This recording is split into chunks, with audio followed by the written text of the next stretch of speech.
Guys, today we'll solve numericals based on the formalism of Lagrangian. So let's start with the Lagrangian formalisms. Okay, so first we will define the Lagrangian. So what is Lagrangian? Lagrangian is defined as kinetic energy minus potential energy, where kinetic energy is given by T and the potential energy is given by V.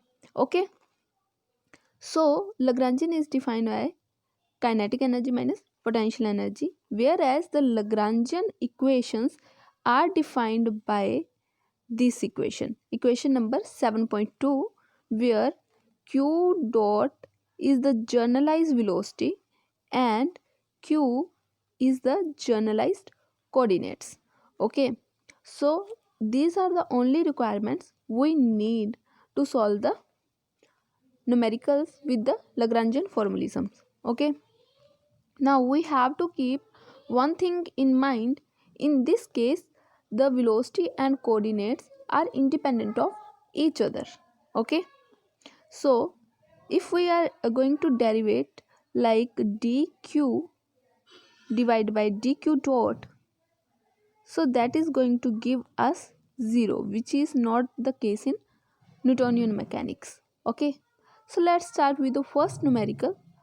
Okay, so let's see, we have a particle which has a mass m, okay, which is moving in the plane. So you have to keep in mind that we have a system which only lies in the plane. That means it is a two-dimensional system. Okay, and the attractive force in this case is mu m by r square, so which is the centripetal force. Okay, so directed to the origin of polar coordinates r and theta. That means we are taking two coordinates r and theta. So we have to determine the equation of motion by the Lagrangian formalism. It is very simple. You have to just understand the basics, and the next problems you will solve by yourself. Okay, we know the Lagrangian is defined by kinetic energy minus potential energy. Okay, so first you have to see what is the value of kinetic energy. So in this case, we have polar coordinates, so we can define the kinetic energy, which is equal to velocity, which is equal to r dot square plus r theta dot square. But how it is going to be? Because as we know, if we are going to take a circle, okay, then we can define sorry then we can define x coordinate is equal to r cos theta and y coordinate is equal to r sin theta. So x dot is equal to first r dot cos theta as it is, okay, minus, okay, plus r as it is. Cos theta derivative is minus sin theta theta dot. Okay, so that's the case which is written. So this one is written here. Okay, similarly you can find out y coordinate. So that kinetic energy is defined by half m x dot square plus y dot square. Okay, so you have to do the x dot square plus y dot square, and you will get the value of x dot square plus y dot square, which is equal to v square here, and you will get this value. Okay, okay, fine.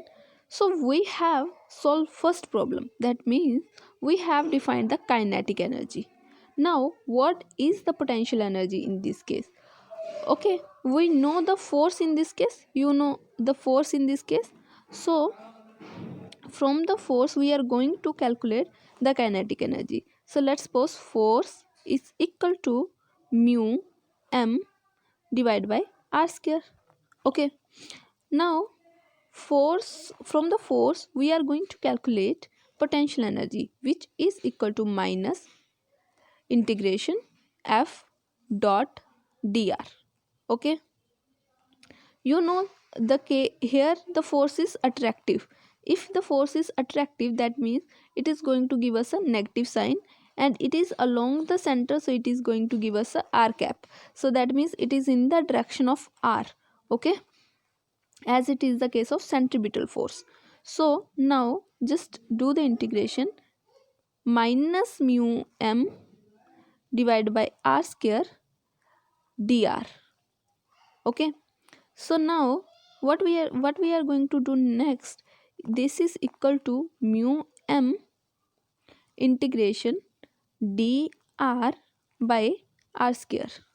Okay, so that is equal to mu m r minus 2 plus 1 divided by minus 2 plus 1, that is equal to minus mu m divided by r. Okay, so this is the potential energy. That means we know now the kinetic energy, we know what is the potential energy.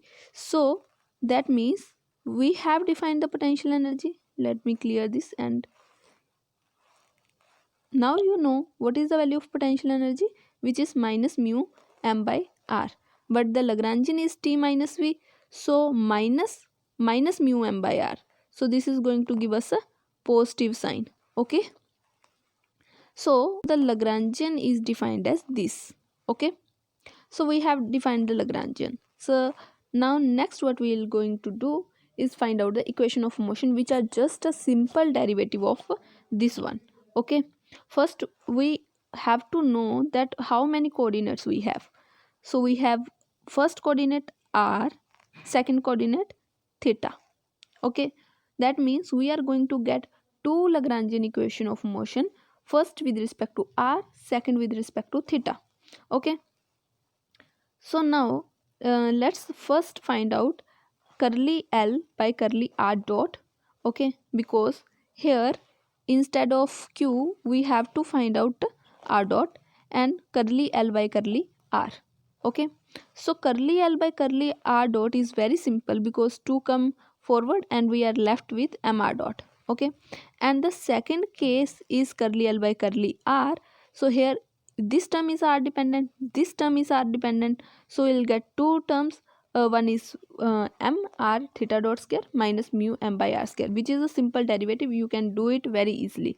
So now just substitute this in this equation, so we'll get m r double dot minus m r theta dot square plus mu m r square is equal to 0. Okay, so this is going to give us the first equation, which is this one. Okay, now the second case is of theta, but you can see that we don't have any equation, we don't have anything which have theta, so we have only theta dot square. That means we are going to get only the value of curly L by curly theta dot. Okay, which is equal to m r square theta dot. Okay, because these two cancel with 1 by 2. Okay, so we are going to get curly L by curly theta this, but curly L by curly theta dot this, but curly L by curly theta is equal to 0 because we don't have any term of theta in the Lagrangian. Okay, so now the second equation will get, because now we have to derivate it with respect to the time.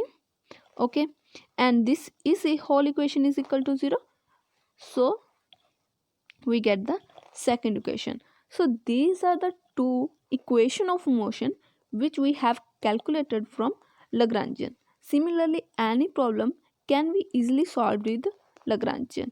Okay, thank you.